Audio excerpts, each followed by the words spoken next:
ക്രിസ്തുവിൽ അനുഗ്രഹീതരായവരെ, വിശുദ്ധ ലൂക്കായുടെ സുവിശേഷം 18-ാം അധ്യായം 35 മുതൽ 43 വരെയുള്ള വചനഭാഗമാണ് ദിവ്യബലി മധ്യേ നാം വായിച്ച് ധ്യാനിക്കുന്നത്.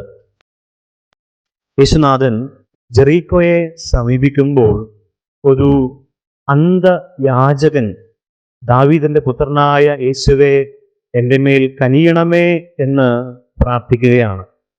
ഈശോയാണ് തൻ്റെ മുമ്പിലൂടെ കടന്നു പോകുന്നത് എന്ന് മനസ്സിലാക്കി ഈ മനുഷ്യൻ ജനക്കൂട്ടത്തിനിടയിൽ നിന്ന് ദാവീദിന്റെ പുത്രനായ യേശുവേ എന്നിൽ കനിയണമേ എന്ന് കരഞ്ഞ് അപേക്ഷിക്കുമ്പോൾ ഈശോ അവിടെ നിൽക്കുകയും അവനെ തൻ്റെ അടുത്തേക്ക് വിളിപ്പിക്കുകയും ചെയ്തിട്ട്, ഞാൻ നിനക്ക് വേണ്ടി എന്ത് ചെയ്യണമെന്നാണ് നീ ആഗ്രഹിക്കുന്നത് എന്ന് ആരായുകയാണ്.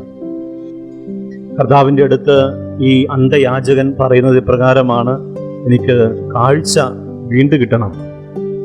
ഈശോ ഈ മനുഷ്യന്റെ വലിയ വിശ്വാസത്തെ അടിസ്ഥാനപ്പെടുത്തി അന്ധയാചകന് തൽക്ഷണം കാഴ്ച കൊടുക്കുകയാണ്. പ്രിയമുള്ളവരെ, നമ്മുടെ വിശ്വാസയാത്രയിൽ കർത്താവിനെ വിളിച്ച് അപേക്ഷിക്കുമ്പോൾ ദാവീദിന്റെ പുത്രനായ യേശുവേ എൻ്റെ മേൽ കനിയണമേ എന്നത് ശക്തമായ ഒരു പ്രാർത്ഥനയായി നമുക്ക് കൂടെ കിട്ടുകയാണ്. ദാവീദിന്റെ പുത്രനായ യേശുവേ എൻ്റെ മേൽ കനിയണമേ എന്നത് ശക്തമായ ഒരു പ്രാർത്ഥനയാണ്.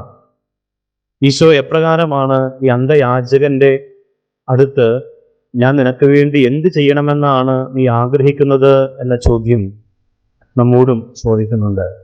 ഞാൻ നിനക്ക് വേണ്ടി എന്ത് ചെയ്യണമെന്നാണ് മകനെ, മകളെ നീ ആഗ്രഹിക്കുന്നത്?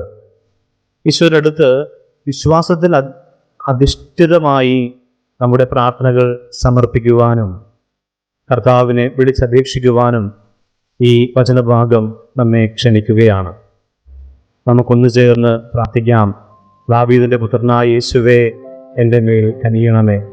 തീർച്ചയായും ഈ പ്രാർത്ഥനയിൽ കർത്താവ് നമ്മുടെ സ്വരം കേൾക്കുകയും നമുക്ക് തൽക്ഷണം ഉത്തരം നൽകുകയും ചെയ്യുമാറാകട്ടെ.